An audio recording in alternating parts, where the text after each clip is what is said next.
We're going to go ahead and get started. Hello, in-person audience. Hello, Zoom audience.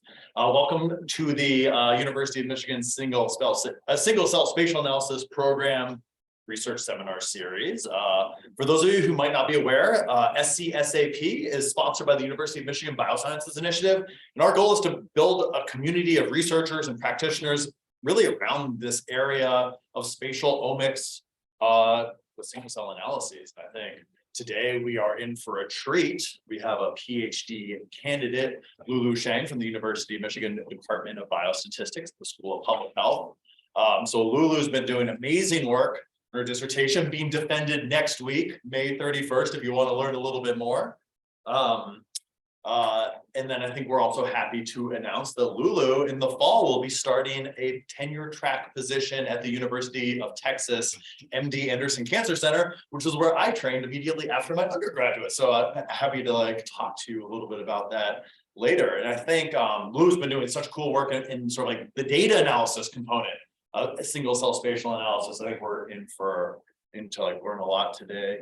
And I think I will turn it over to Lulu. Thanks so much for joining us today. Thanks, Justin, for the introduction. It's my honor to present the SCSAP and thanks everyone for showing up in person or through Zoom. So today I'm going to talk about my recent work on the spatially aware dimension reduction in the spatial transcriptomics.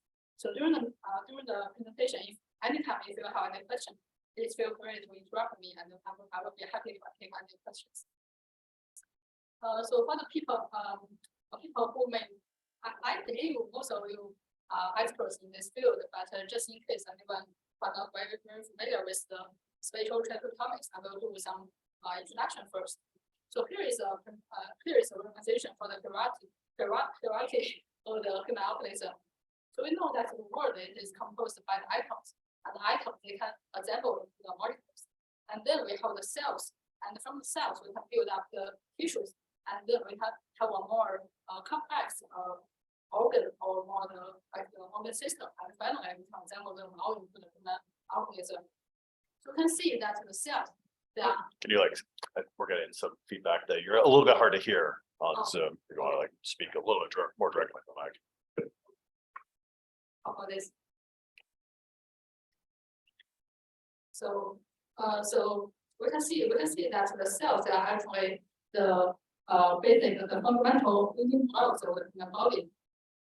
And there are many different types of the cells in the human body. So for example, we have the stem cell, that the very original version of the cells, and then the stem cell, they can be differentiated into other types of cells. For example, the bone cell, the muscle cell, also in cancer, you have the cancer cells, and in the fat tissue, you have the fat cells. So all these cells, they have their own gene expression profile. So people often they use the RNA to measure the gene expression. So if a cell they have some specific gene that have a higher expression, that means the gene that have a higher activity in the cell. So some previous technology included the bulk RNA or the single-cell RNA. So for example, in the bulk RNA, if you have a mouse and you take out of the brain, for example, and then you take a small area and you just take out the cells within the brain, and then you can sequence them. You can sequence the functional cells together. So in that case, in the bulk RNA, each example here would be a mouse. But the bulk RNA are not at a very high resolution. So later, people are more interested in computing a higher resolution of the data. So people develop the single cell RNA. So in the single cell RNA, we can disassociate the functional cells into individual cells. So in this case, still you have a mouse and you take out the brain, and then you take out a small area of the tissue, and you can disassociate the tissue so that you can get to the individual cells, and then you can sequence each cell itself. So in this case, each sample here would be an individual cell. So now we have a much higher resolution, but people still want to get more information from the data. So later, people developed the spatial transcriptomics. So different from the previous technology, the spatial information would be added on top of the gene expression profile. So if you have a mouse and then you take out the spring, you cut in the middle. So you can get a very thin tissue layer, tissue section from the mouse spring, and then you can place it on the on some plate and you have measure the gene expression profile on each location, we see this two-dimensional tissue section. So this is the brief overview for the digital technology for the recent years. So the spatial transcriptomics is a very interesting field, and it is also a rapidly growing field. It was featured as the milestone year in 2020, and over the past 2 or 3 years, many data has been generated, and many different technology and different methods, statistical method or computational method, has already also been developed. So this is a very interesting field, and so the next question would be, how do people generate data from the spatial transcriptomics, and how do we obtain both the gene expression information and the spatial information together? So here is a one example from the technique from 10x genomics.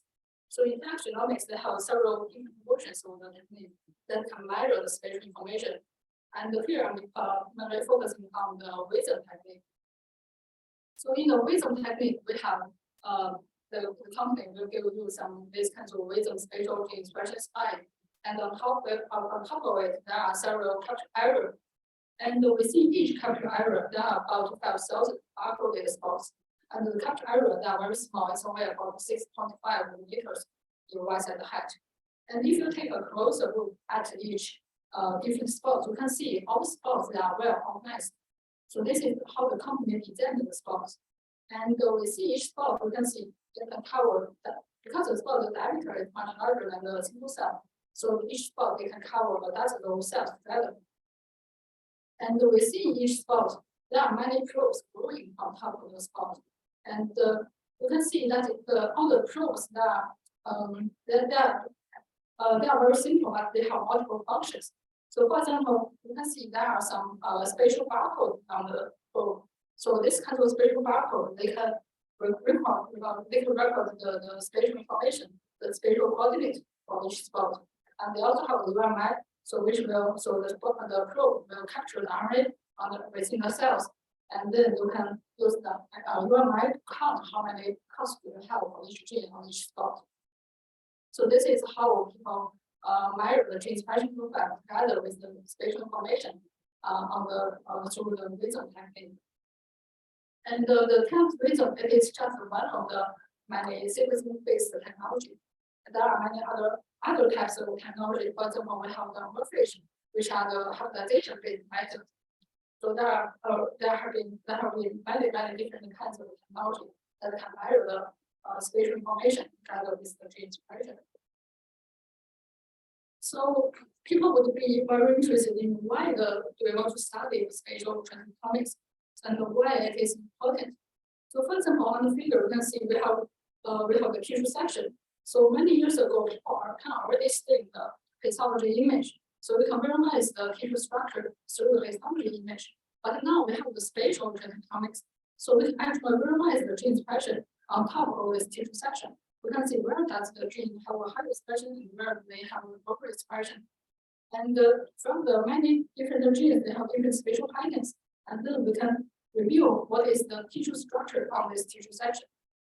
So, and also from there, for example, if you have some tumor or disease samples, you can also use the spatial data to understand the disease mechanism. And especially in the cancer, if you have the spatial information, you will know where is your tumor cells and where are the immune cells. So we can study how the tumor and the immune cell interact with each other in the tumor microenvironment, and some specific structure in the tumor. They can be predictive for the patient outcome. So the spatial data is also very important for the application in the tumor research field.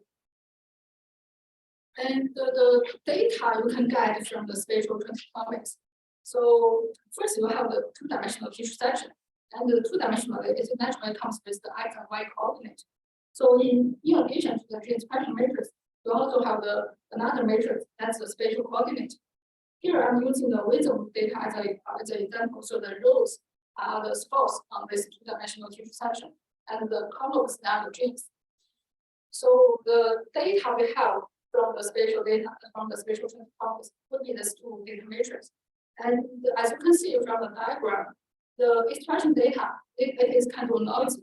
So some of them that due to the technical reasons, and some of them that just unfortunately the gene doesn't express. So the data is very noisy, and we want to extract what is the minimal information from the data. So here are some challenges that we can, some questions we can ask from the based on the previous introduction. So firstly, is how do we extract the biological signals from this kind of noisy data, and still within the spatial autocorrelation, we can from the within the spatial information. And another question is how do we identify spatial domains, the spatial regions that can represent the tissue structures. So for example, how do we detect the tumor region, and how do we detect the normal region, or some more complex regions in the brain tissue or some other tissues. So these are the challenges currently we have. So how do we solve this kind of challenges? So if we take one step back to the single cell RNA, in the single cell RNA, we also have the gene expression profile for each cell, and also in single cell RNA, the data they are also very noisy. And a common approach in the single cell RNA, people will do the dimension reduction. So if you so for example, here we have the gene expression matrix for the single cell RNA data, and all the rows are the cells, and all the columns are the genes. And with this kind of noisy data, we can do dimension reduction, so PCA or NMF or some other different types of measure. And so just take the PCA as an example. So after you perform PCA, you will have PC1, PC2, and so on and so forth.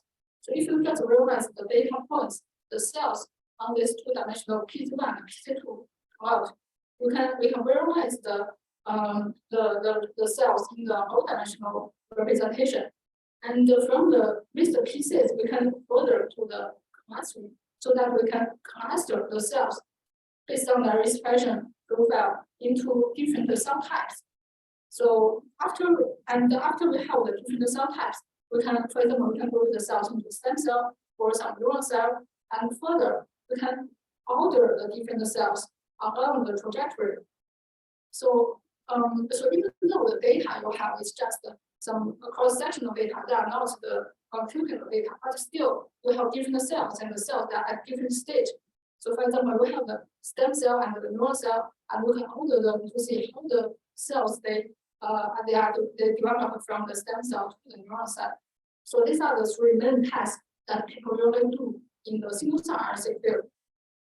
And if we go back to the spatial transcriptomics, we also want to do the dimension reduction, and we also want to incorporate the spatial correlation into the dimension reduction for the spatial transcriptomics. So how do we do that? Here we developed our method. It's called spatial PCA. So that is a spatially aware dimension reduction method. And so here is the overview of our method. First, you have your tissue section, and then you can use your spatial transcriptomics to measure the gene expression file for each spot on each tissue location. And here we denote the Y as the gene expression profile. So Y is the embedded matrix, M is the gene number, and N is the location number. And another information, as we have talked before, we have the tissue location information. So that's the spatial coordinate. And the spatial coordinates we denote it as L, and it is a K dimension. So K is the number of the dimension. So if you have a two-dimensional tissue section, the K will be 2. So the main goal here is we want to decompose the Y matrix, the gene expression matrix, into a loading matrix multiplied by a latent factor, and then add some random error. And the most important thing we want to have is the Z, which is the latent factors. And we impose the spatial correlation on top of Z by multiplying its covariance matrix. So here the Z follows multiple normal distribution with the covariance at the sigma. And the sigma, it is a Gaussian kernel. You can also use other kernels.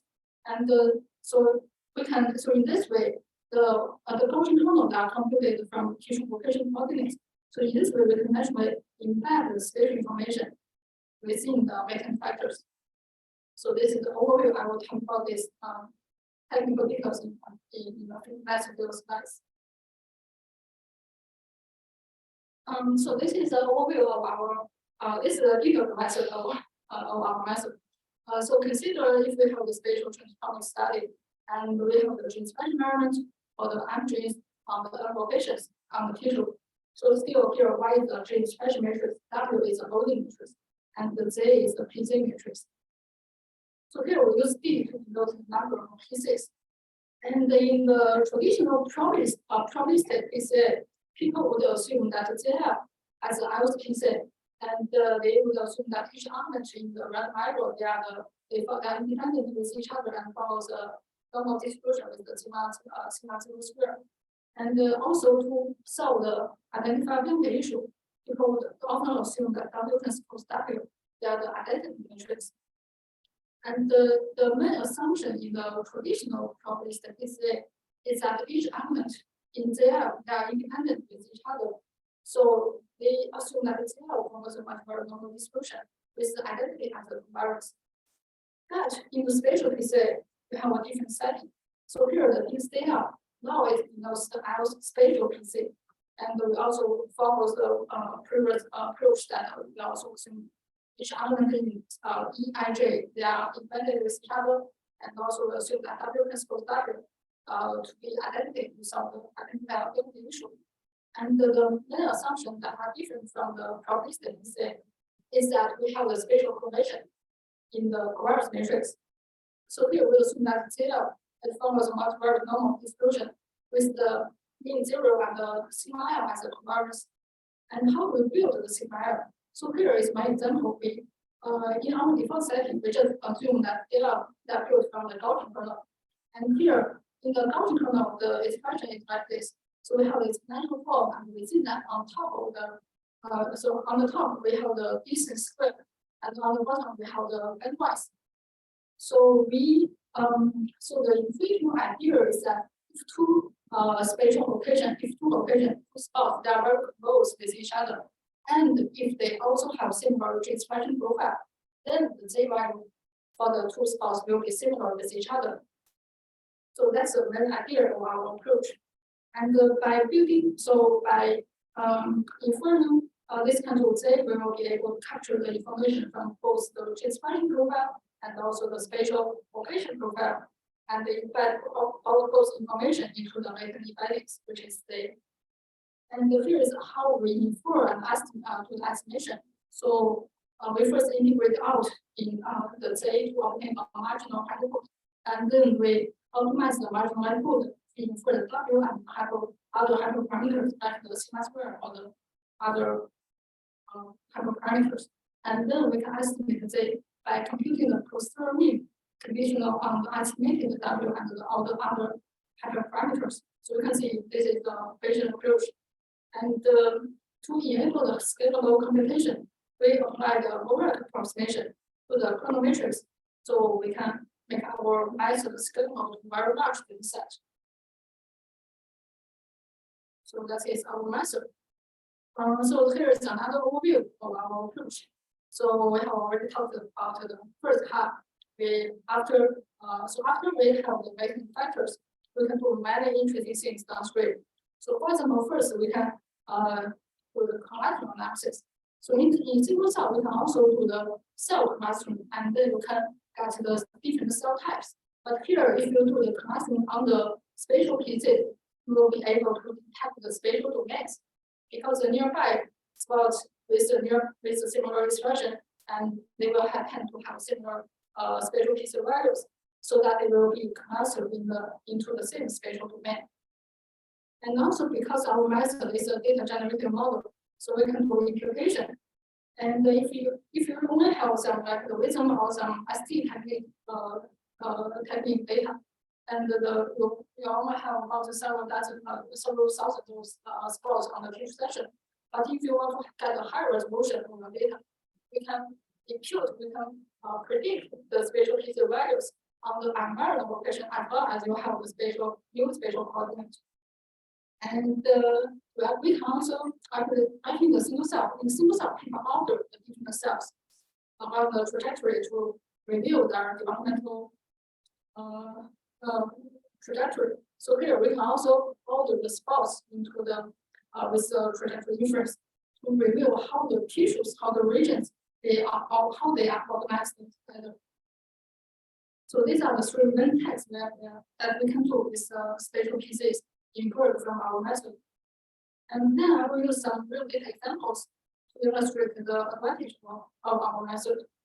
So here is the first real data application. And this data is from the breast cancer data. And you can see the pathologists already annotated all the different regions on the tissue section. And for example, you can see there are some DCID or DCIS regions, which are the tumor region and also the little cancer region, and some white tissues. So the pathologists, they already allocated the different regions, and we use them as the ground truth and the gold standard. And we also detect the spatial domains from different methods. And as you can see that in spatial PCA, we can detect all the different regions, and they are more consistent with the gold standard. So here we quantify the result by using the ARI, which is the adjusted random index.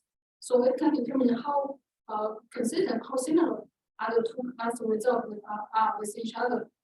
And the spatial PCA will achieve the highest ARI, and also you can see that our detected regions that are more continuous, the boundaries are more continuous, and the spatial domains that are more compact, which is more consistent with the pathologist's annotation in this tissue section.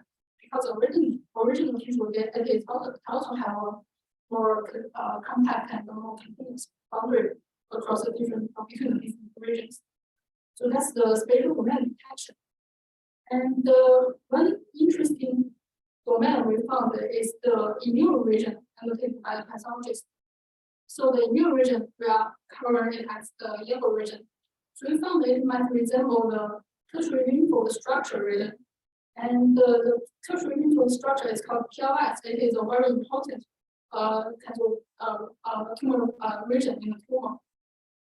So it has a very important function. It can generate and regulate the anti-tumor defenses. And people also found that if you can detect the PLS region in a cancer patient, it will be predictive for better treatment outcome for this kind of HER2 positive tumor patients. And so we found several evidence to validate this finding. So first, we performed the cell type decomposition to see what is the cell type composition we see each spot. And we found that for the immune region, the tumor, we found the immune region it is more enriched with the B cells and the T cells. And the B cells and the T cells that indeed the representative cell types in the PLS region. So that's the first evidence we found that this region might resemble the PLS region. And another evidence is that we also checked the PLS marker for this specific breast cancer. And we found that the PLS marker genes, they all, not all, most of them, they have a higher expression in this immune region. So these are the regions that we recommend that this region might resemble the important tertiary lymphoid structure. And by detecting this region, this patient might have a better treatment outcome. And so now we have detected all these kind of different regions. The next question, very natural question, is what's the connection between the different regions? So we performed the trajectory inference with our spatial PC. So here we have provided the screenshot, which is widely used trajectory inference algorithm that people use in smooth RNA. And this, so here you can order the different spots and also assign each spot with a pseudotype. So here we are focusing on the tumor and its surrounding region. And here you can see that different spots they have different pseudotype values. And if we manually annotate the arrows to make them pointing from the spots with a lower pseudotype to the spots with a higher pseudotype, and then we map back to their original spatial domain figure, you can see that all these kind of arrows are pointing from the tumor region out to the tumor surrounding region, and finally to the normal tissue. So I think so in this way we can actually realize how the tumor, how the gene expression profile change across different tissue sections, and how do we, and this will help us understand how the tumor progress on this tissue, on this two-dimensional space. So that's, so in this way we can make connections between the different tissue regions, and we can help us understand how the tumor progress on the two-dimensional space. And another very interesting result is the high resolution prediction. So as we can see that the previous plot, the original environment for the spots, we only in sample we have about 600 of spots. But if we do the prediction, we can impute all the unmeasured locations. And for each unmeasured location, we have the predicted spatial PC values. And then we can redo the mapping to get a more refined, more detailed spatial map. And we can have a better understanding of this tissue. And also, our method is not limited to the spatial PC value prediction, because we are going further the only matrix data. So it is very simple. You can just multiply the W with the predicted spatial PC values to obtain predicted trace pattern go back. And if you compare our method, the high resolution prediction with another method is called base space, you can see that our method we have a better performance in terms of the continuity between around the tissue region boundaries, and the base space they have kinds of random spots spreading across the tissue section. So it's another evidence that our method is better than the computing method. That's the first data example, and another example is focusing on the brain region. So that's the human prefrontal cortex data. So this is the one they use the benchmarking method, benchmarking data set. So this data here I'm showing one example, one tissue sample that contains the gene environment of about 33,000 new genes, about 3,000 spots. So this is a technique using the laser technique. So here on the left triangle figure, we have the PLFC tissue, and we have the white matter region and all the cortex layers from layer 1 to layer 6. And on the second figure, we have the histology image. So people scan the image, and then on the third figure, we have in their original paper, the pathologists, they also have annotation for this tissue section to annotate it from the white matter to different layers. And people usually use this data for the benchmarking to see how good their method is. And we also perform the spatial PCA on this data, and in total they have about 12 samples. And for the other 12 samples, with our method, we have achieved highest AI, medium AI, compared with other method. And also we have more, again, we have more similar pattern to the ground truth, and we have more smooth boundary between the tissue regions. And again, we can perform the biological trajectory inference, and we can also use the manually annotated arrows component from the lower the spots with a lower time and to the spots with a higher time. And you can see all the arrows in spatial PC we have more consistent, and they're all pointing from the white matter region outer to the outer layers. So this is actually the well-known inside-out pattern for the cortical genesis. So the neurons they first generated from the white matter region, and then they migrate out layer to form the cortical layers. So this is also another very interesting topic that can be obtained from our method. And all the previous two data sets we have been talking about, they are kind of with an over number of spots that but our method can also be generated, can also be extended and applied to data with a more complex structure and higher number of the locations. So for example, here I'm showing the data is generated from the mouse server, and it has many about 18,000 genes measured on about 25,000 spatial locations. So this is the data generated from a SCSAP technique. It's also a based technique. So the mouse cell development is very complex. It has multiple layers, and from the specific we don't. So usually it doesn't come with the corresponding pathologist annotation or the pathologist staining. So we do not know the structure in advance. But with our method, we can pilot and we can detect many distinct regions on this tissue section. And so, for example, here we detected 8 spatial domains in this data, and each spatial domain they correspond to a specific functional spatial region on this tissue section. So here we annotated the different domains by their macrogenes and also by their locations. And you can see here we can detect all the white matter region and all the protein and some other regions. And specifically, we can detect the granule layer, and actually we detect the 3 granule sublayers. And this hasn't been found by the previous literature. And so this is some kind of new findings from our results.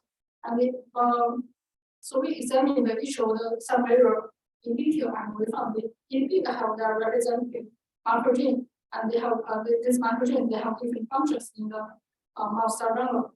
And so this kind of 3 sublayers in the granule layer in the mouse cell granule, although this kind of sublayer hasn't been found previously. So my guess is maybe this kind of structure, they are too detailed, they are very thin. So maybe the people who are doing the experiment, it's very hard for them to decide between the different very thin sublayers.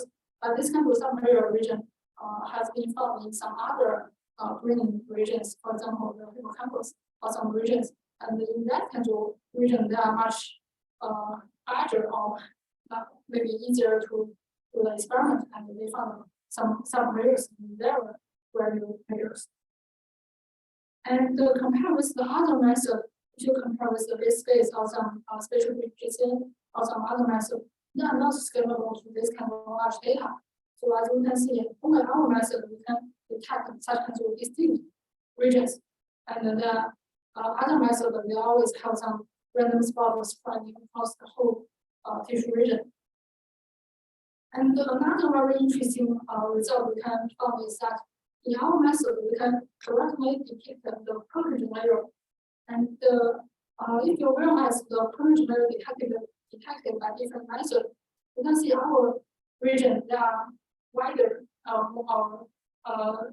compared with other methods, and also our region is more cleaner than other methods. Other methods they always have some random spots spreading in the other regions. And also in PCA, although PCA can detect a similar position of the potential layer, but it is much thinner. And the reason is that we tried to do the cell type decomposition, and we found that in our detected potential layer, it is composed by the 2 different cell types. And the PCA detected the potential layer, it only composed by the appropriate neurons. And here we have the neuron and also the protein cells, and which are exactly the 2 main cell types within the protein layer. And also the macrogene we have checked that they are also consistent with the that also strongly expressed in our detected protein layer. So that is also another evidence that to show our method is better. So here's a brief summary for the spatial PCA. So we developed the method, and we can do 3 very important and very interesting downstream tests. For example, we can detect the tissue domains. For example, we can detect the tumor region, and we can detect the more complex region in the cerebellum. And also we can do the projective inference on tissue to understand how what is the connection between the tissue regions and how the tumor progress on tissue. And also we can have a motion prediction to build a better refine the spatial map. And the package is available, and the paper is already published. If you are interested, you can feel free to read the paper.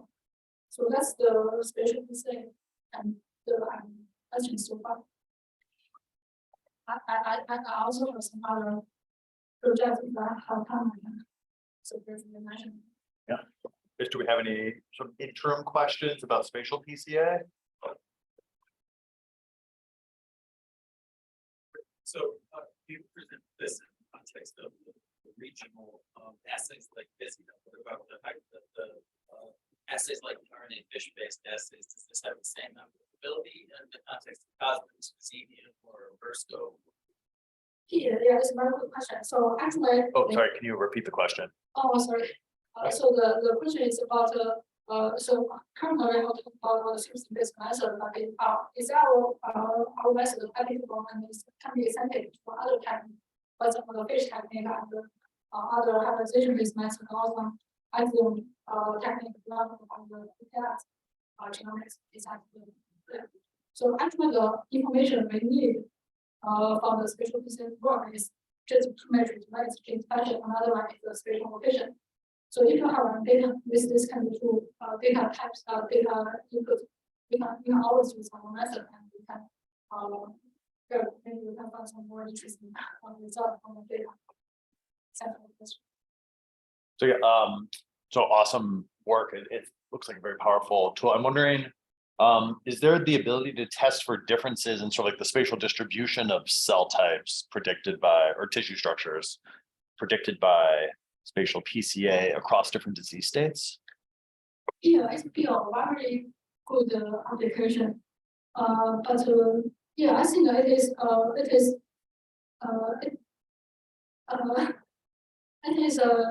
so if you want to apply the spatial PCA to different disease state on the tissue sections, it means you should you might have multiple different tissue sections of the data. So for example, some tissue sections are normal tissue and some sections are disease tissue. So we also implemented some extension for the spatial PCA for the multiple tissue sections. So in that case, we can include multiple tissue sections for their gene expression and also for their spatial location information, and then we first remove the batch effect within the surrogate, and then we can apply the spatial PCA. So essentially, if you have multiple tissues, we build here. If you only have one tissue section, we build the spatial kernel matrix for one tissue. But if you have multiple tissue sections, we build a diagonal matrix so that we can infer the spatial PCAs across multiple tissues, and from there we can maybe make some comparison between the spatial PCA values for the disease and the normal tissues. Cool, thanks. Then we have one question from the internet. So what are the challenges of using Visium, where you might have like spots with multiple cells in there? And then do you need to adapt the pipeline to true single cell, but only limited genetic targets like xenium, where you might be getting, information on 300 genes or 500 genes rather than the whole transcriptome?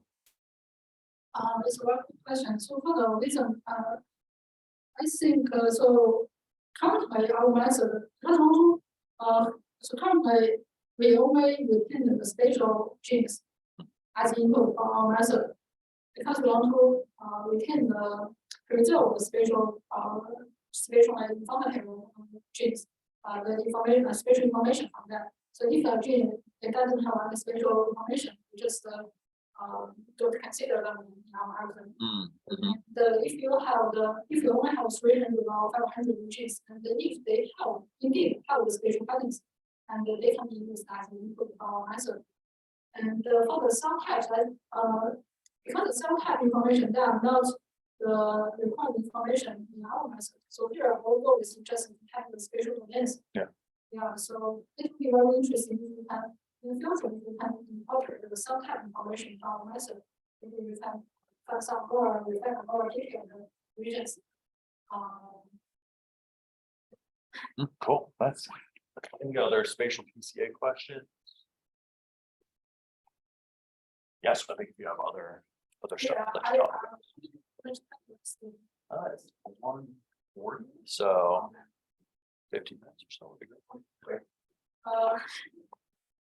So I also have some other work. Maybe some of them are still under preparation. So I will just talk about the main idea and the information and some main results over there. Maybe not too much about the details. So So another one we have been working on is is a cell type specific spatial tree detection in the spatial transcriptomics. So in this program, student will apply to this particular program.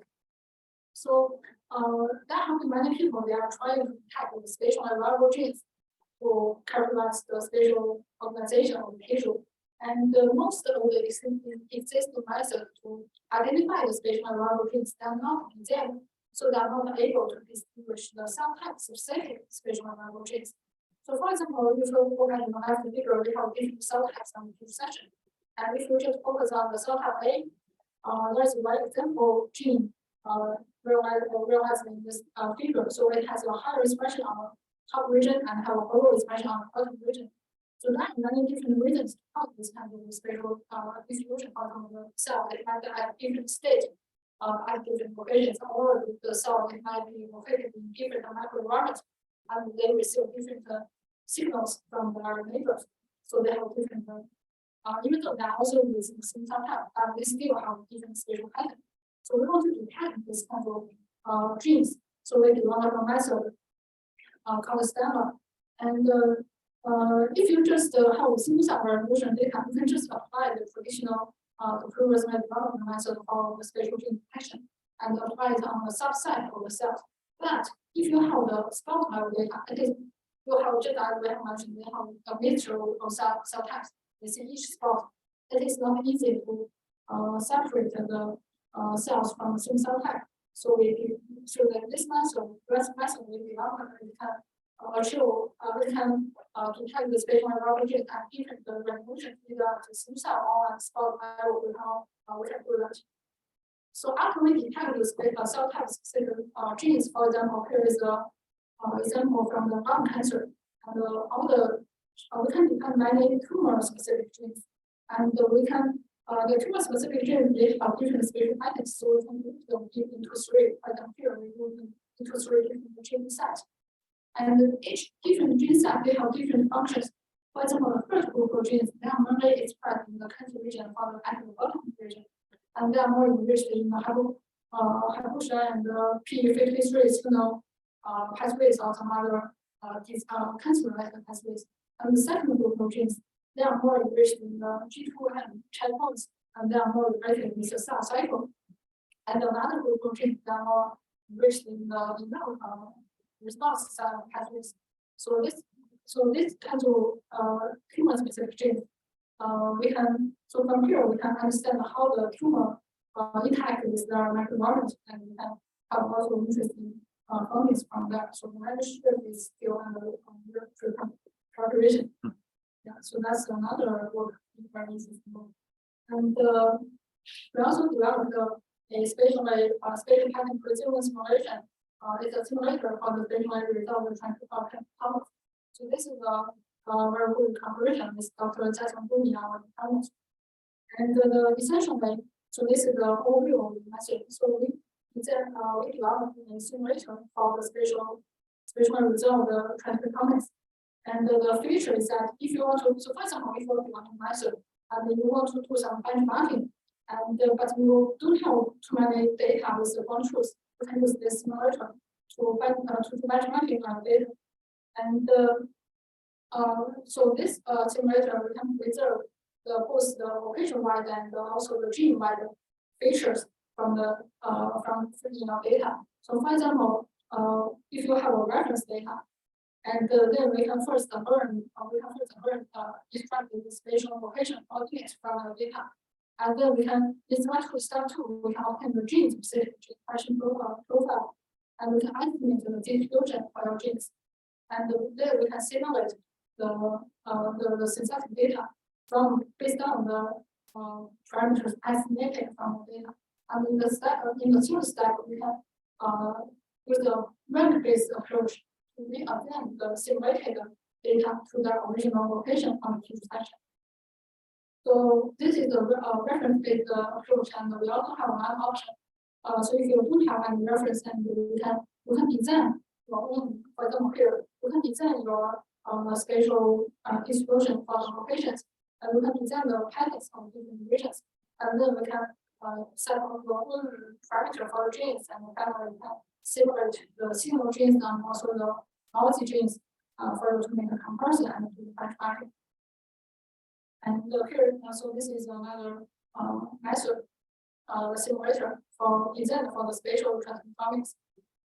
And I'm also very interested in how to integrate the single cell RNA data or spatial data. Well, this method, this Computational method is only focusing on the single cell RNA. And we incorporate the genes gene network to infer the trait relevant tissues, and this work it can integrate, it can bridge between the single cell RNA with the GWAS. People have been trying to make use of the result from the GWAS. And so in our method, so first extract the gene level disease effect from the GWAS summary statistics of the disease on the complex traits. So for the disease effect, we have the gene level effect, and also on the right-hand figure, we have different tissues or cell types. So from the tissues or cell types, we can obtain their cell type or tissue-specific gene expression. And from the cell type-specific gene expression, we can build the cell type-specific gene co-expression network. And then we use our method is called Computational, is the composite network-based regression network model. So it is very fast, and we can fit. So for each pair of the disease and the cell type, we can fit our model. And finally, if you have multiple cell types, you can rank them to see which cell type is more relevant to disease or trait. And indeed, we found that, for example, in the Alzheimer, we found the brain tissue is more relevant compared to the other liver or other tissues. And also, within the brain tissue, we also found that the SCSAP, they are more relevant to Alzheimer, which are already by the literature. So the software is also available, and we have located issues are interested. Just feel free to look at it. And I want to thank my advisor, Dr. Sandro, and all the members in our lab. Yeah, I actually had a very good experience. I'm very happy to experience at Michigan in the past 2 years. And because I'm starting my position, I'm getting someone to have a job ad. So I'm looking for the result and for the developing statistical method and the computational tools in single cell and the spatial transcriptomics. So if you have any student, if you are looking for anyone in the business talk, please feel free to send the CV and the names of the reference, and thank very much. That's Great. Any other questions from the audience? This was it's a great overview. So exciting to see all of your research in this area and your path forward. I'm not seeing any other questions from the internet. I think if you want like the full nitty-gritty details, go check out Lulu's dissertation defense next week on the 31st. Should be great. But I think if there's no more questions, we can wrap up today. It was so nice to hear your presentation. Thank you so much for taking the time to join us today. Let's thank Lulu one more time.